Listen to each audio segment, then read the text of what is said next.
जिसने मुझे इस लायक समझा कि मैं आज दूसरा कलमा अपने बहन भाइयों के साथ शेयर कर सकूं और फरदौस के लिए अपने लिए खुदा से दरखास्त कर सकूं कि खुदा हमारे लिए भी, आपके लिए, मेरे लिए भी फरदौस के दरवाजे खोले। और मैं पास्टर लतीफ़ जान का भी शुक्रगुजार हूं जिन्होंने ये मुझे मौका दिया। तो मेरा दिल खुशी से लबरेज है। मैं आप सबके लिए दुआगो हूँ। आए हम सब इस दूसरे कलमे के वसीला से बरकत पाते हैं और सुनते हैं।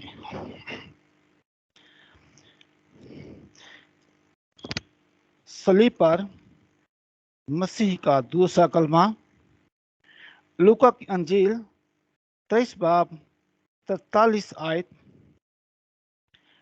ये कलमा नजात का कलमा कहलाता है जो मैं आज आपके सामने बयान करने जा रहा हूं, जो फरदौस के तल्लक से है। जो बहुत सारे लोग इस बात से वाकिफ हैं कि यीशु मसीह ने दूसरा कलमा जो अपने होशो हवास में बोला वो ये था कि तू आज ही मेरे साथ फिरदौस में होगा। हम खुदाम के जिंदा कलाम में से ये हवाला पढ़ेंगे। लूका की अंजील उसका 23 बाब 43 आयत पढ़ेंगे। उसने उससे कहा, मैं तुझसे सच कहता हूँ कि तू आज ही मेरे साथ फिरदौस में होगा। आमीन। और ये बड़ा खूबसूरत कलमा है। मैं ये चाहता हूँ कि ये कलमा आप इस तरह आप तक पहुँचे कि आप इस कलमे को सुनकर उससे बरकत हासिल करें। आप नजात के करीब आ जाएं, आप नजात को हासिल कर सकें। मैं इस तरह इस कलमे को बयान करना चाहता हूँ। इस कलमे में रेफरेंस हमें मिलता है जो हमें लूका की अंजील ही से मिलता है। लूका 23 बाब 42 और 43 आयत में ये रेफरेंस हमें मिलता है। लेकिन उसके पीछे वाला पस मंजर मिलता है जो बड़ा ही खूबसूरत है। हम उसको भी साथ साथ देखेंगे। खुदा के कलाम में यूं लिखा है, लूका की अंजील 23 बाब उसकी 42 आयत हम पढ़ेंगे।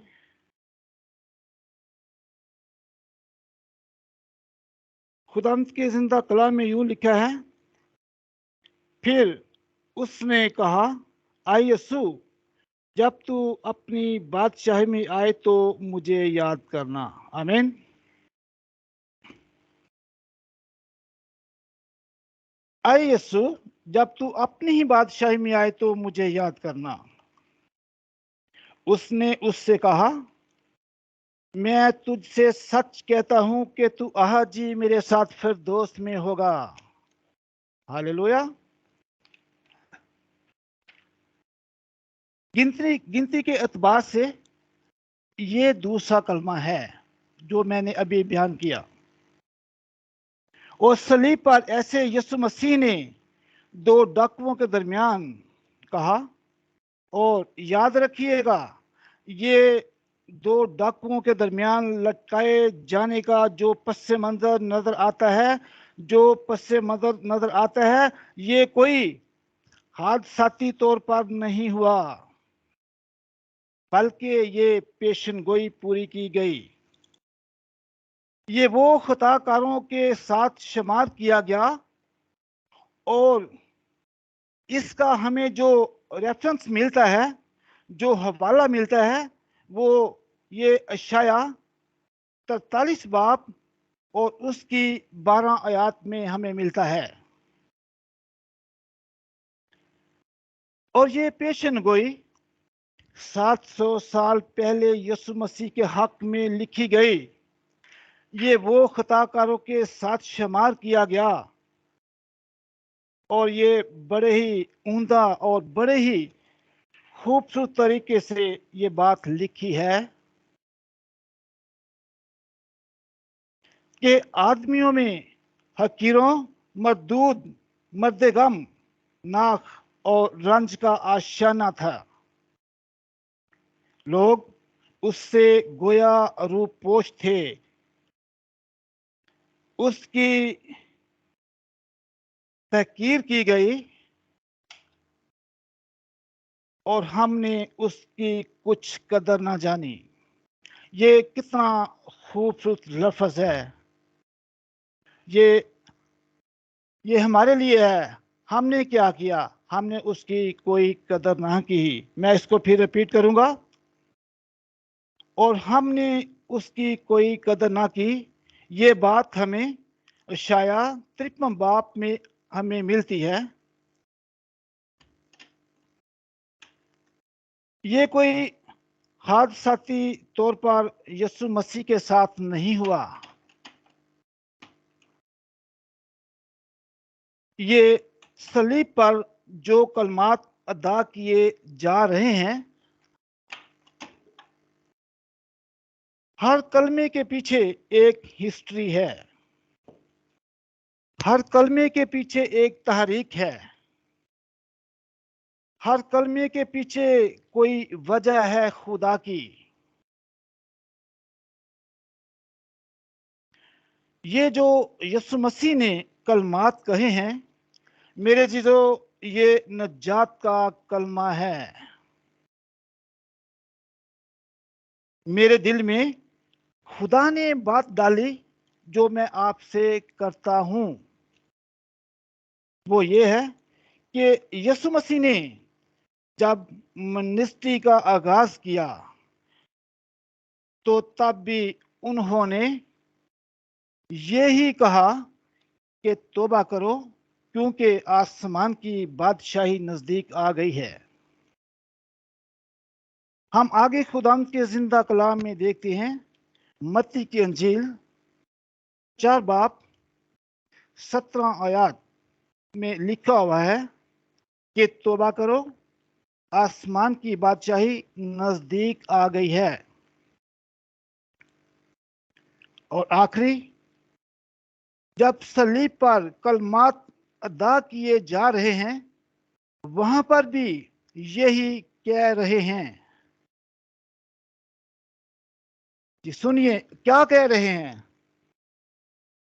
कि तू आज ही मेरे साथ फरदौस में होगा। और मेरे चीजों, नजात का काम जारी है। मेरे प्यारे चीजों, हम दुनिया में रहते हुए कुछ भी कर लें,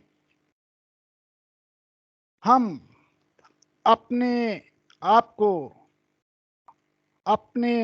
को खूबसूरत आसाइश दे दें, खूबसूरत घर दे दें, खूबसूरत गाड़ी दे दें, हम अपनी जिंदगी को रिलैक्स कर लें, लेकिन याद रखें, अगर आपने निजात का मजा नहीं चखा, आपके बच्चों ने निजात का मजा नहीं चखा, अगर आपकी फैमिली ने निजात का मजा नहीं चखा, तो फिर सब कुछ बेकार है।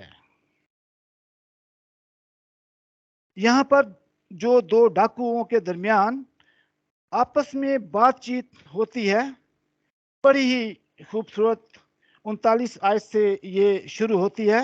दो डाकुओं के दरमियान, दो डाकुओं के दरमियान क्या बात हो रही है, इसको हम जानते हैं। ये बातचीत सुनने और देखने के लायक है। और दो डाकू, एक डाकू जिनमें से वो खुदा यस्सु को सलीब पर लान तान शुरू करना हो गया, और वो ये कहना शुरू हो गया कि अगर तू वाकई खुदा का बेटा है और तू वाकई ही सब कुछ करने की कुदरत रखता है और अपने आप को भी बचा और हमें भी।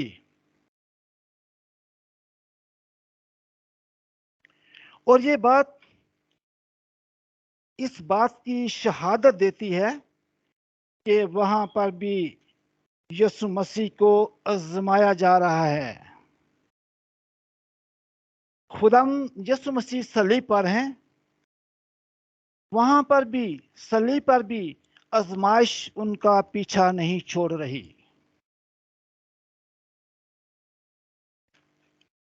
और ईमानदार याद रखें कि ये आजमाइश मरते दम तक हमारा पीछा नहीं छोड़ेगी। हमारे साथ कुछ ऐसे लोग जरूर रहेंगे मेरे जीजो, ये बड़ी खास और खूबसूरत बात है, सुनने वाली है। हमारे साथ कुछ ऐसे लोग जरूर रहेंगे जो हमारी आजमाइश के लिए हमेशा खड़े रहेंगे,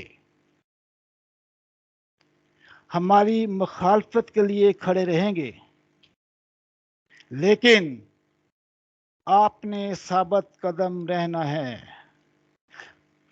साबित कदम हमने और मुझे और आपने क्यों रहना है? सादम साबित कदम इसलिए रहना है, हम जिस पर ईमान रखते हैं वो भी साबित कदम रहा। वो कौन था? वो हमारा खुदा यीशु मसीह, जो साबित कदम रहा और आज भी वो साबित कदम है। हमने भी ऐसे ही रहना है। और जब ये बात हो गई तो दूसरा एक और डाकू उसके साथ था और उसने उस डाकू को जो लान तान कर रहा था उसे डांट कर कहा कि चुप रह, तू उससे क्यों लान तान करता है? उसने तो कुछ ऐसा नहीं किया, हमने तो फिर भी अपने गुनाहों की सजा पाई है। लेकिन इसने तो कुछ नहीं किया, ये तो बेगुनाह है।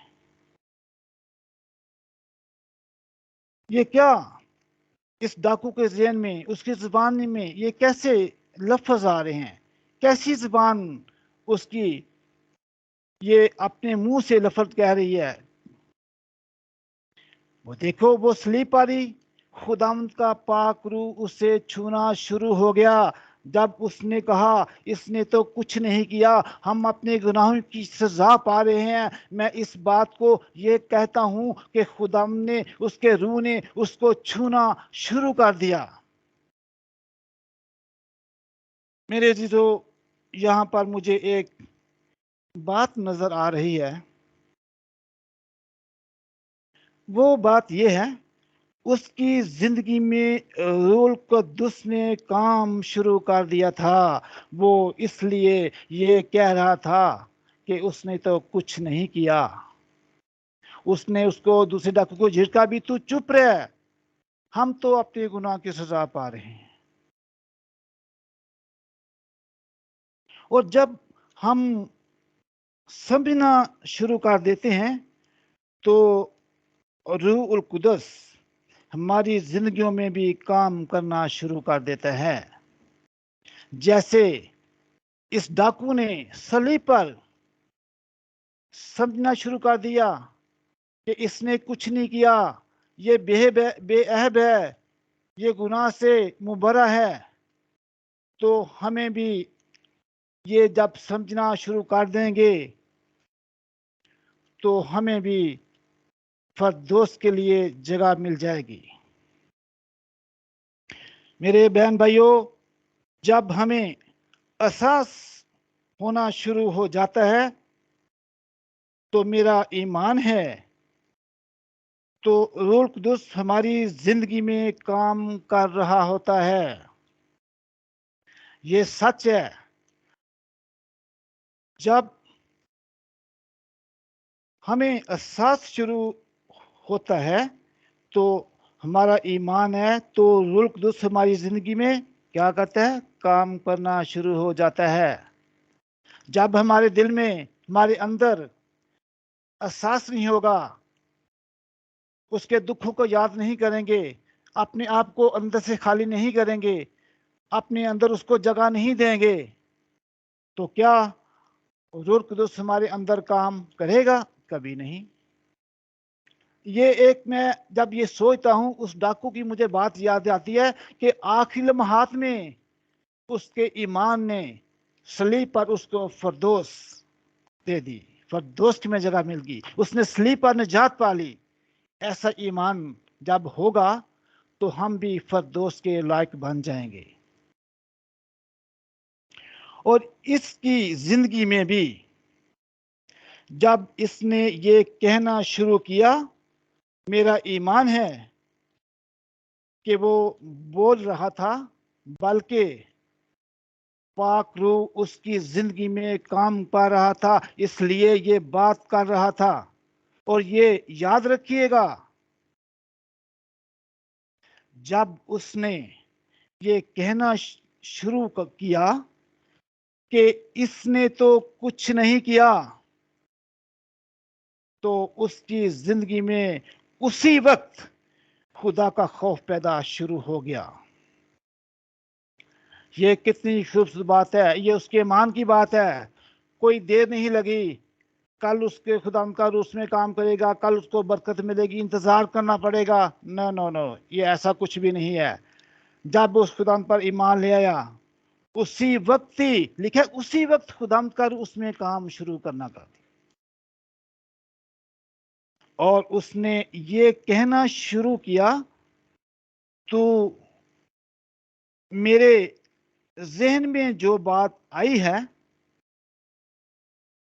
वो ये है कि उसकी जिंदगी में ये पहला काम था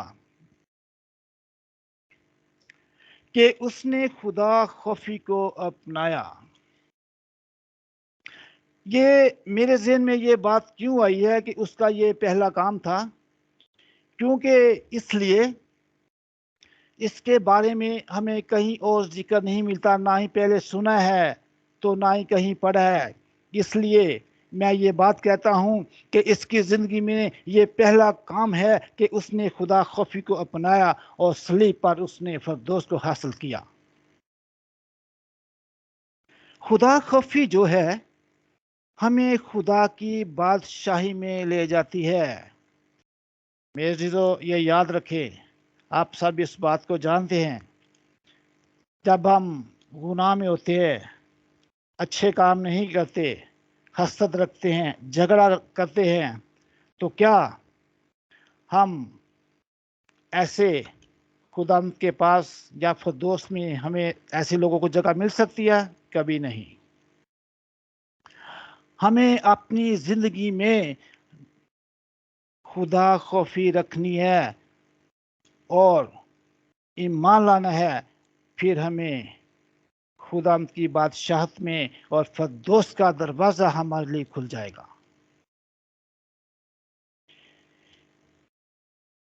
कलमा जो मैं बयान कर रहा हूं वो ये है कि तू आज ही मेरे साथ फरदौस में होगा। और जब हम खुदा के खौफ को अपने अंदर रखते तो फिर फरदौस का दरवाज़ा हमारी जिंदगी के लिए खुल जाता है। हालेलुया! ये कितना खूबसूरत लफ्ज़ है। और जब हम खुदा के खौफ को अपने अंदर रखते हैं तो फिर फरदौस का दरवाज़ा हमारी जिंदगी के लिए खुल जाता है। आमीन। दूसरा काम, उसने ये किया, उसने कहा हम तो गुनाह की सजा पा रहे हैं, इसने तो कुछ नहीं किया। उसकी जिंदगी में दूसरा काम ये था अकरार करना गुनाह का उसने अपनी जिंदगी में गुनाह का एहसास किया और अकरार किया।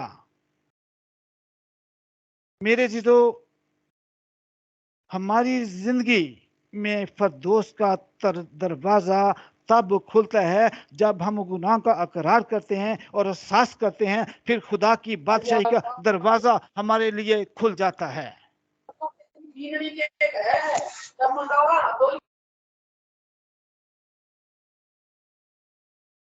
इस माइक बंद करें भाई, जिसका भी है। मैं अफसोस की बात यह है कि ना ही हमें हमारा गुनाह मलामत करता है और ना ही हमें गुनाह का एहसास होता है। ये हकीकत है। इस बात को हम सब बहन भाई समझते हैं। अफसोस की ये बात है, वाकई हकीकत है। ना ही हमें हमारा गुनाह मलामत करता है और ना ही हमें गुनाह का एहसास होता है, और ना ही मरते दम तक अपने गुनाह का अकरार करते हैं। जब तक हम अपने गुनाह का इकरार नहीं करते तो हम कैसे उस फरदौस को हासिल कर सकते हैं। देखें उसका ईमान, उस डाकू का मान, आखिरी सांसों में, आखिरी लम्हा में सलीब पर। एक और चीज भी मैं साथ कहूंगा, देखें वही सलीब यीशु की, वही सलीब दोनों डाकुओं की, सलीबें एक जैसी हैं, मगर उसमें नजात देने वाला एक ही है, फरदौस में जगह देने वाला एक ही है। जो दरमियान में था वो यीशु मसीह था। तो आखिरी लम्हा में अगर डाकू ईमान के सबब से जिंदगी पा सकते हैं, फरदौस में जगह ले सकते हैं, तो हम भी उसके बेटे बेटियां हैं। हम भी मां रखें, हम भी खुदा से हम भी जिंदगी और शिफा और फरदौस में जगह ले सकते हैं। जब हमें अपने गुनाह का एहसास ही नहीं होगा तो क्या होगा, क्या करेंगे। अभी भी हम ऐसे होते हैं, हम कोई बात करते हैं, लड़ाई झगड़ा करते हैं, गुनाह करते हैं, हमें एहसास ही नहीं होता। ऐसी बातों से दूर रहना पड़ेगा, तो फिर हम खुदाम के पास जाने के लायक ठहराएंगे। और तीसरी बात मुझे ये नजर आती है कि वो यीशु पर ईमान ले आया, और यीशु पर जब वो ईमान ले आया और यीशु पर जब वो ईमान ले आया, तो कलाम मुकद्दस में ये बात लिखी है, तू ही ईमान ला तो तेरा घराना बरकत पाएगा। हालेलुया, तारीफ हो खुदाम की। तू ही मान ला तो तेरा घराना बरकत पाएगा। मेरे जीजो, ये कलमा ही नजात का है, इसको ही नजात कहते हैं।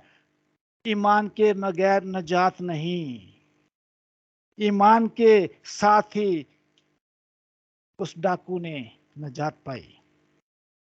जब हम यीशु पर ईमान ले आते हैं तो नजात हमसे दूर नहीं होती। जिस तरह खुदाम यीशु ने उस डाकू को क्या कहते हो, आज ही मेरे साथ फरदौस में होगा। उसने देर नहीं लगाई, उसी दिन ही कहा, उसी वक्त ही कहा। तो जब हम यीशु पर ईमान लाएंगे तो निजात हमसे दूर नहीं। जब मान लाएंगे उसी वक्त भी हमारे निजात हमारे अंदर, उसका रूह हमें छू लेगा और हम निजात के वारिस बन जाएंगे। पर यकीनन फरदौस का दरवाजा हमारे लिए खुल चुका है। जब हम ईमान ले आते हैं, फिर अगला और आखिरी स्टेप ये होता है कि खुदावन तू मुझे माफ कर। मेरे जीजो, जब हम माफी के लिए खुदाम के आगे के घुटने टेक देते हैं, फिर आसमान खुल जाता है और हम आसमान से ये आवाज आती है कि तू आज ही मेरे साथ फरदौस में होगा। हालेलुया, कितना खूबसूरत लम्हा है, कितने प्यारे लफ्ज हैं। ये लफ्ज जब आप सुनते हैं, आपके कानों में आवाज आ रही है, मैं भी मुझे भी खुदाम ने ये मौका बख्शा कि इनको मैं बोलूं। जब मैं इनको बोलता हूं, आप सुन रहे हैं, मैं यकीन ईमान करता हूं और आप बरकत पा रहे हैं। आज खुदावंद के रूह ने, खुदावंद के मसा आपको मिल गया है। आप खुदावंद उस जन्नत के, उस फरदौस के वारिस हो चुके हैं। ये कलमा ही तो आज ही मेरे साथ फरदौस में होगा। ये ईमानदारों के लिए है। जो ईमानदार हैं वही फरदौस में जाएंगे। हम अपने गुनाह का साथ नहीं करेंगे तो कभी भी फरदौस में हम जगह नहीं मिल सकती। ये मुझे अभी इसी टाइम खुदावंद ने मुझे, उसने पाक रूह ने मुझे छुआ है। जब मैंने ये कहा,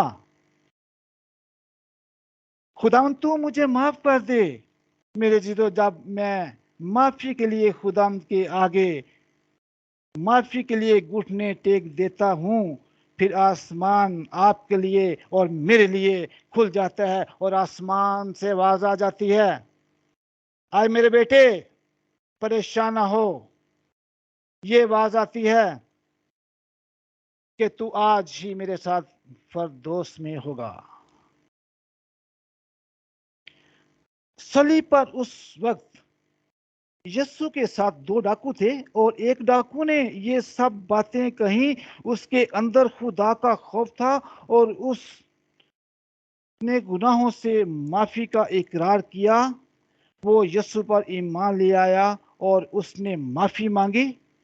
और यीशु मसीह के कलमात ये थे, ये सुनिए मेरे भाइयों, यीशु मसीह के कलमात यही थे कि तू आज ही मेरे साथ फरदौस में होगा। उसने सलीब पर ही निजात पाली। अगर वो डाकू को माफ कर देता है तो आपको भी माफ कर सकता है। और हम सब यीशु पर ईमान लाएं और नजात पाएं, क्योंकि ये कलमा ही नजात के है। खुदा आपको और मुझे इस नजात के कलमा से आप सबको बरकत दे और फरदौस के लिए हमें इस लायक बनाए। हम उस डाकू की तरह ईमान लाएं और कसरत की जिंदगी पाए। खुदा आप सबको साथ हो। आमीन। आमीन, आमीन, आमीन। बहुत बहुत शुक्रिया भाई शमौन गिल।